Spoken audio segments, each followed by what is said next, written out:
the Celtics, most of their shit was self-inflicted again.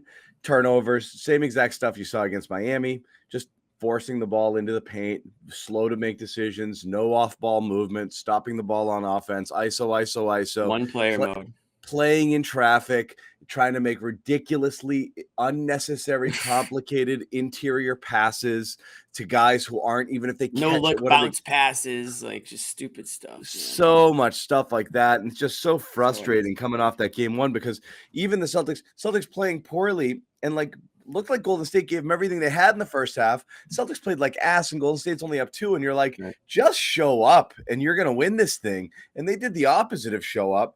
They absolutely fell apart. So I mean, and on top of that, you don't get any shots falling. Then I forget the final numbers, but the 2-point percentage, they shot 40 from 3 again.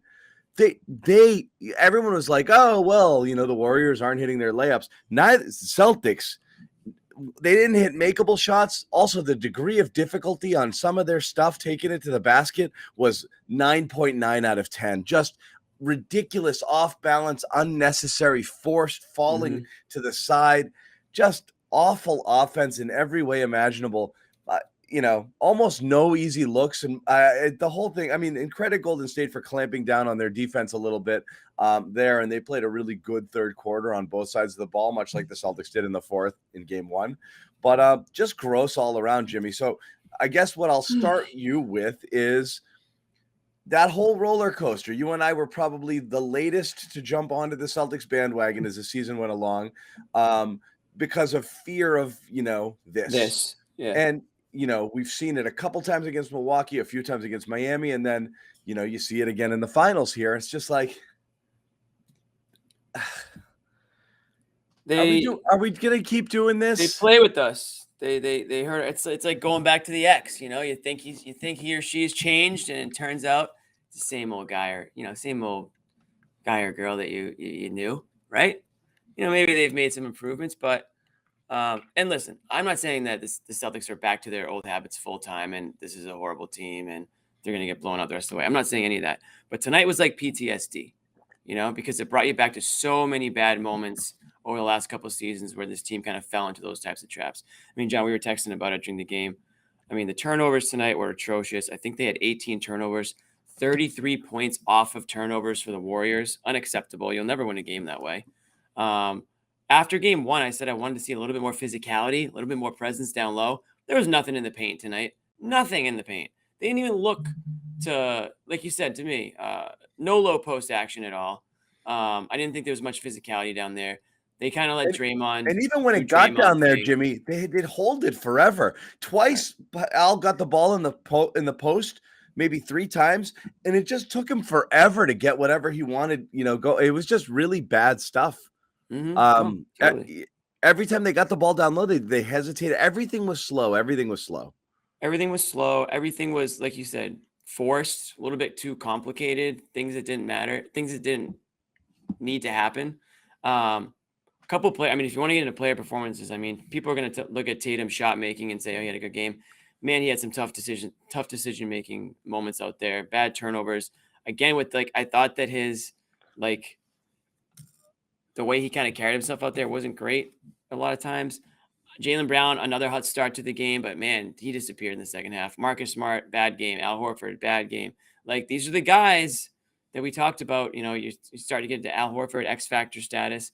If those guys aren't showing up, you get a result like you got tonight where Warriors blew it out, blew the doors off them in that third quarter there. Another good third quarter from them.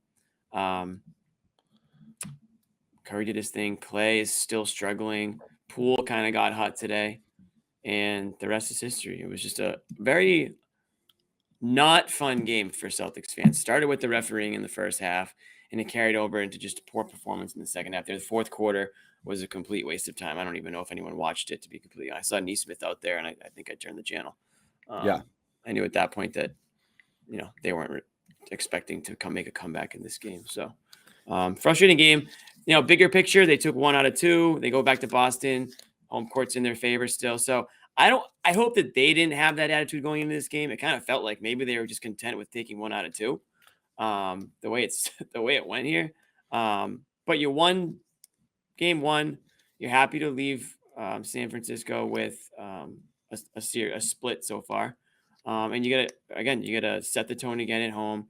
You gotta get back to what you were doing well to get into this position, which is ball movement, right? Moving the ball around, taking turns. Not taking turns, but moving it around and trusting your teammates to get you involved and also make the right decision. It just felt like none of that happened tonight.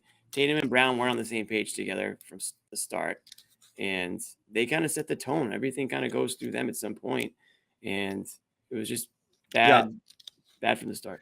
And so, like, it's so funny. Like, it really does look like, I don't know. It's just, I'm at a loss for words because, like, as I said, we've done this before. We've already done this show. We've done this show a bunch of times. When we were doing this show before they turned it around, we were like, "It's Groundhog Day. It's Groundhog Day again. We can't talk about this performance or this type of game anymore." And then Yeah. they completely flipped the script. Right. But this feels like one of those shows. And I know it's the Right. NBA Finals, but it We've still done it. feels the same. I can Yeah. barely muster any rage. I really can't. It's just so perplexing. I'm just, you just want some of the, like, here's the thing, and what it's always going to come back to. And again, I will at some point when I get myself worked up a little bit later on, I will rant about the refs. I will rant about the Draymond thing. Mhm. And some people are going to hear it, but here's the thing. Al Horford's 36 years old. You're not going to get 26 points a game out of him. No. So watching him turn into a pumpkin a little bit isn't shocking. Rob Williams is not right. I don't know if he can play anymore the rest of the series. The way he looks out there, he's killing him. He's a bad matchup, even if healthy. Not a bad matchup. He's not ideally suited for this Warriors team unless he is 1,000% healthy, because they're going to get him in a bunch of actions and switches and make him defend the perimeter and get him on the move, and he's just not mobile enough. But he's awful right now. So that's fine. Marcus Smart had an uncharacteristically terrible game. But again, Derrick White's playing really well in his stead, and Derrick White's was their best player by far tonight. So we're going to look at Tatum and Brown. And again, I know those points are there, but it's just everything flows through those guys. They weren't connected at all tonight, and that's really frustrating for me because the offense was so bad, and it was just, as you said, I mean, it was just kind of, my turn, your turn sort of stuff. They just allowed it to happen. It was, Is something up with Smart? I don't know. Smart didn't look right at all, and he winced a few times. He looked, and it didn't look like it was the ankle either. He was like grabbing at other parts of his body. He looked right. He didn't look right at all tonight. Yeah, so that's a problem too. Tatum with the shoulder, he's going through some kind of shoulder pain. But it's the. Are you going to let these guys get in your? Are you going to be tough, or are you going to be babies? That's what bugs me the most. Like, I get it. Some shots went down for Tatum, and you know what? You need that because you need that swag, and you need it when other things aren't going well. And he had that going on. He kept them in the game. And if not that, they probably. But are you going to let these guys friggin', get inside your head here and throw you completely off? They're not tough. Draymond Green Draymond Green does Draymond Green things. He's one guy. The Warriors aren't tough. The Warriors shouldn't be able to get physical and throw you off your mark. You should be dictating the pace to them, and you can see it early. Kerr's trying weird stuff in the first half already with his rotations and substitutions, recognizing I got to get a little tricky with these guys. I need to be able to have these lineups out here to score at these times, and I can't do this. And Draymond Green was bad in the first half. He really was bad. They were worse with him on the floor, and I think Kerr knew it as well. And he sat for some stretches there. So you could see Kerr's wheels spinning, like, what's the right lineup for these guys here, and how am I going to do this, and how are we going to stay in this game? And then Celtics just folded. And again, I just keep looking at Tatum with this. It's sad. It's sad because they're younger. They should have more energy. They should have more, I want to say, like, fight in them, because this is like they're kind of like the underdog, the upstart, the guys that had no business for even being in the NBA Finals, and use that energy to show some toughness out there. Punch back. The Warriors dictated that entire game, it felt like, especially in the second half. All those boneheaded plays that we saw them making at the beginning of the season is so ingrained in their DNA that every now and then we're going to see that shit on full display. And I thought we did that tonight. I thought there were too many times where Tatum was trying to get into the hole, trying to get contact, when in fact, just shoot the damn mid-range jump shot. Or kick, or just dribble, drive, penetrate, and kick it to somebody out for an open three. Do the things that you know work as opposed to doing the things that you want to do. Yeah, it Yeah, feels like there's for only sure. two things that they do.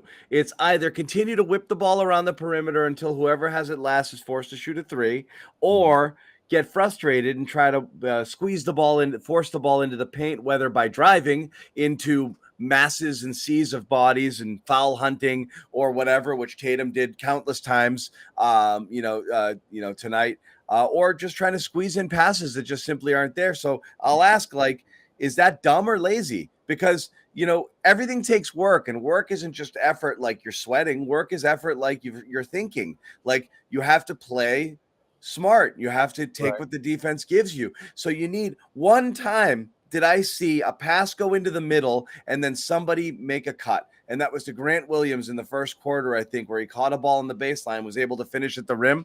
The only time I remember any off-ball movement when the ball kind of moved there. Otherwise, it's driving into the paint with four guys standing around. And that's all they seem to get. And that's it. And that's they just did nothing to make life easier on themselves. They played slow, they were indecisive, and they tried to force it into places where it just wasn't going to go. Again, I think Tatum hitting a bunch of contested shots and a few threes masked what was going on a little bit early with the offense, which was pretty ugly to start the game, and kind of stayed that way. There was really there just really wasn't great movement. Yeah, because my big concern, and I wrote about this for fullcourtpress.bulletin.com, was that they wouldn't play with the kind of hunger that you need to put your foot on a team's throat, which they could have done that tonight. I felt I was concerned that they get fat and happy, and they played that way. That's where the laziness kicks in. It's like, yeah, we're not playing great, but we still got home court advantage no matter what happens in this game. But again, this Celtics team, and you guys have seen it just like I have, they've been playing with fire this entire postseason. They have let games that they should absolutely, at a minimum, be competitive in just slip away or get their asses kicked. And you, at some point, you're going to get burned. And for their sake, I hope it's not here in the NBA Finals, because this is a bad time for all those bad habits that you sort of kind of corrected, but every now and then they still pop up, to be magnified and amplified to a point where it masks over all the good that you've done of late. And all people are gonna remember is just how you basically choked in the finals.